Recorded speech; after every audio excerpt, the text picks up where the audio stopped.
ह्यांचा आवाज जरा या 2008ला काढून घेतोय सर जरा 2008ला आपल्याला हे रिसोर्ट दिलं होतं चालवायला 10 वर्षासाठी. त्यानंतर 2009ला परत 10 वर्ष 2028 पर्यंत MTDCने आपल्याला एक्सटेन्शन दिलेलं आहे. हे रेव्हेन्यू डिपार्टमेंट आणि MTDC यांचं वाद आहे, आपला काहीही नाही. दुसरं की बाबा पर्यटन चालू ठेवायचं, तुमचं काय निर्णय होईल तो नंतर बघा. परंतु कसं आहे, पर्यटन चालू ठेवलं पाहिजे. पर्यटन बंद करून तुम्ही काय साध्य करताय?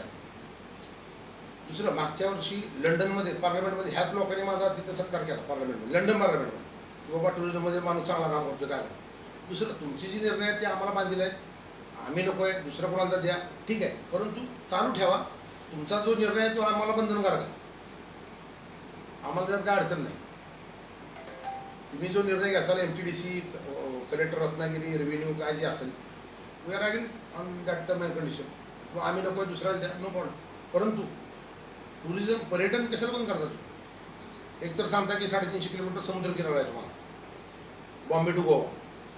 गोव्यात काय टुरिझम चालू आहे? तुम्ही इथं जे आहे टुरिझम ती बंद पाडताय. आम्ही बाहेरून येतो, इथं काम करतो, तुम्ही आम्हाला काम करू देत नाही. काहीतरी याच्यावर मार्क काढला पाहिजे. म्हणून ही आज मनोजला सांगून मी बोललोय, दुसरं काय नव्हतं.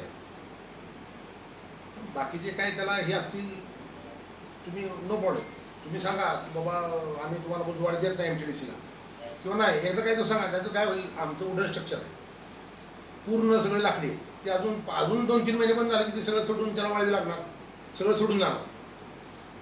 मग त्यानंतर तुमचं पण नाही, MTDC पण नाही, आमचं पण नाही, कुणाचं पण नाही. त्यामुळे तुम्ही एक मार्ग काढून सोयीस्कर बाबा चालू करा. आणि जो तुम्ही नंतर महिन्यानी निर्णय घ्या, 2 महिन्यांनी घ्या, 10 महिन्यांनी घ्या, आम्ही त्याला मान्य आहे ना. किंवा बाबा आम्हाला नवीन माणसाला द्यायचं, नवीन माणसाला द्या, आमचा तसं काय हे नाही. परंतु काय की चालू ठेवा टुरिझम. बघा महत्त्वाचं काय, पर्यटन बंद पाडून तुम्ही काय करू शकत नाही. You have to run the tourist. लोक आले पाहिजे, रत्नागिरीला एवढी लोक येतात आणि तुम्ही हॉटेल बंद, मेन हॉटेल तुम्ही बंद करताय सीशोर्स. तुमच्याकडं सांगताय परत ओढून की 350 किलोमीटर 400 किलोमीटर समुद्र किनारा, काय करायचं? कुठेतरी हे थांबलं पाहिजे. म्हणून हे मी म्हटलं की आज आपण भेटूया, बोलूया, ह्यात चर्चेतून काही मार्ग निघेल, दुसरं काय नाही. वस्तुस्थिती काय आहे? वस्तुस्थिती आपल्याला 2028 पर्यंत MTDCने दिलेलं आहे. 1990 पासून 2020 पर्यंत रेव्हेन्यू डिपार्टमेंट, कलेक्टर रत्नागिरींनी MTDC दिलं होतं. 2020ला त्यांची मुदत संपली. 1 रुपया भाड्याने त्यांनी परत पुढे द्यायला पाहिजे, त्यांनी दिलेलं नाही. ॲक्च्युली सगळे पैसे भरून झालेले आहेत, सगळं झालेलं आहे, रजिस्टर सगळं झालेलं आहे. का देत नाहीत त्यांना माहीत, द्यावाला पाहिजे. किती वर्षाचा करार होता? 90 पासून. MTDCचा माझा करार 10 वर्षाचा होता. नंतर परत 10 वर्ष MTDC मला वाढून दिली 2028. त्यामुळे मी 2009ला मला त्यांनी 2028 पर्यंत वाढून दिली. त्यामुळे मी पहिले 8 कोटी घातले, परत 2009ला परत 3 कोटी रुपये घातले. 11 कोटी माझी इन्व्हेस्टमेंट आहे. एक दुसऱ्याला द्या, नाही माझ्या 11 कोटी व्याज असेल द्या, चांगला विषय.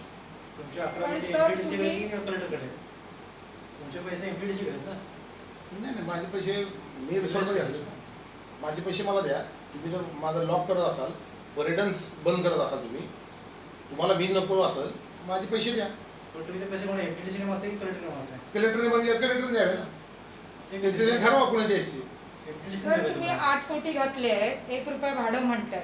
20 वर्षाचं भाड्याचं म्हटलं तरी 20 रुपये गेले असतील. मी दर महिन्याला 1.5 लाख रुपये, 1,51,000 रुपये देतो दर महिना, गेली 12 वर्ष झाली. किती रेव्हेन्यूनी, ऐका, महसूलनी 1 रुपया भाड्याने MTDC दिली, त्यांनी मला सबलीज केली. मी त्यांना 1,51,000 रुपये गेली 12 वर्ष झाली देतो महिन्याला. ओपन लँड त्याच्यावर मी भाडं देत असताना सुद्धा त्यांनी तुम्हाला बाजूला केलं. हां, भाडं देत असताना त्यांनी मला बाजूला केलेलं आहे. दुसरं, कोर्टात केस चालू होती, कोर्टात त्यांच्या वकिलांनी लिहून दिलेलं आहे की आम्ही हस्तक्षेप करणार नाही प्रॉपर्टीत. असं असताना त्यांनी इंटरफेअर करून 1 फेब्रुवारीला इलिगल पोझिशन माझ्या प्रॉपर्टीत घेतलेलं आहे कलेक्टरने आणि MTDC मिळून.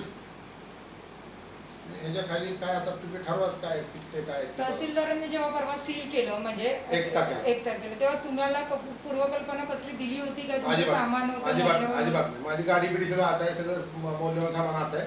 ताबापावतीवर आम्ही सही केलेली नाही, आमच्या माणसाने सही केली नाही. GM अजिबात नाही सिग्नेचर नेवर. म्हणजे अचानक सगळं ठरवून केलेलं आपला आहे. आता सध्या वाद काही नाही. वाद आपला एवढाच आहे की बाबा पर्यटन वाढलं पाहिजे. पर्यटनाला तुम्ही चालना देताय. तुमचा जो निर्णय होईल, वर्षाने होईल, 2 वर्षाने होईल MTDC वरून, नो प्रॉब्लेम. तुम्ही चालू ठेवा ना रिसोर्ट. आम्ही भाडे देतोय तुम्हाला. तुमचा जो निर्णय होईल ज्या दिवशी तुम्ही आम्हाला सांगता की आम्हाला तुम्हाला द्यायचं दुसऱ्याला द्यायचं, नो प्रॉब्लेम. म्हणजे कलेक्टर आणि MTDCचा वाद आहे त्याच्यात तुम्ही भरडले गेले. हां, त्यांचा वाद तुमचा वाद मिटवा तिकडं. आमचा काय संबंध पण ही रीतसर परवानगी देण्याचा अधिकार कोणाला आहे? कलेक्टर नाही की MTDC नाही? नाही. कलेक्टरनी थांबवलं. MTDCने मागणी केलेली आहे की ₹1 भाड्याने सेम 1995 GR प्रमाणे आम्हाला द्यावं. पण कलेक्टर म्हणतात की नाही, ₹1 भाड्याने आम्ही देणार नाही, कारण आम्ही तुम्हाला ₹1 भाड्याने देतो, तुम्ही त्यावर पैसे कमवता परत एक्स्ट्रा ₹1.5 लाख माझ्याने घ्या. असं त्यांचं म्हणणं आहे. हे डिपार्टमेंट त्यांचं भांडण आहे. तुमचं भांडण मिटवा. आपण पर्यटन कशाला बंद करताय? माझा मुद्दा एवढाच आहे की पर्यटन तुम्ही कशाला बंद करताय? पर्यटन थांबू नका. हॉटेल चालू ठेवा. तुमचा जो निर्णय होईल तो आम्हाला माल दिला. आम्ही त्याला बंधन करा. तुमच्या जेव्हा कंडिशन उद्या परवा ठरतील कधी भविष्यात बाबा MTDC द्यायची नाही किंवा आम्हीच टुरिझम करू, उद्या त्यांचं ठरलं की आम्हीच करू टुरिझम, तुम्ही करा. आम्हाला द्यायचं नसेल तर आमचे पैसे द्या, आम्हाला मोकळा करा.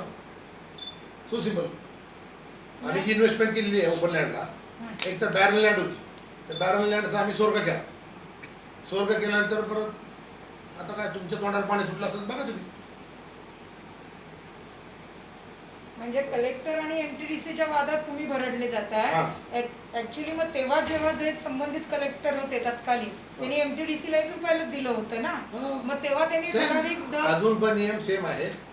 आता नवीन कलेक्टर आहेत, त्यांनी काय दिले त्यांना जाऊन तुम्ही विचारा. त्याला घ्या, मला विचारा काय चाललंय काय. पर्यटन बंद करून कसं चालणार? जिल्हा चालणार आहे का नाही? एक तर तुम्ही T5 2 देता सिंधुदुर्गला, रत्नागिरीला देत नाही. T5 सामना T5 2 आहे तिथं तोंडलीपर्यंत, कुठून गोवा बॉर्डरपासून शिरोडा अप टू बेंगोरला सगळं माहिती तिथं 200-300 एकर आहे. आणि इतर रत्नागिरीत काय ना, आम्ही चालतोय कसं तरी चालवतोय CRZ टेम्पररी स्ट्रक्चर बांधून, तर तुम्ही ती पण बंद पाडता. मग आता तुम्ही जिल्हाधिकाऱ्यांच्या